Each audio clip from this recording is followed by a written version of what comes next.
Lagu Perang Uhud.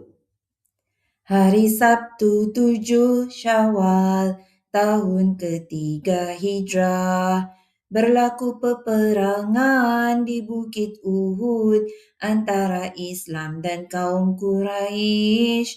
Tentera musyrikin datang menyerang, mau membalas kekalahan mereka.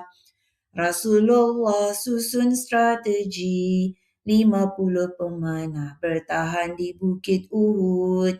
Abdullah bin Jubair sebagai ketua mengawasi musuh datang dari belakang. Rasulullah berpesan, jangan tinggalkan tempat walau menang atau kalah. Sebahagian pemanah turun segera, menyangka perang telah pun reda. Musuh menyerang dari belakang, ramai sahabat gugur syahid mulia.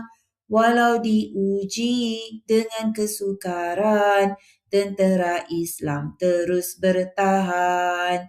Perang Uhud jadi peringatan, patuh arahan kunci kejayaan.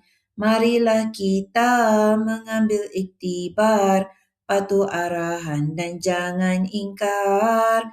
Taat arahan membawa kemenangan, ingatlah selalu sepanjang zaman.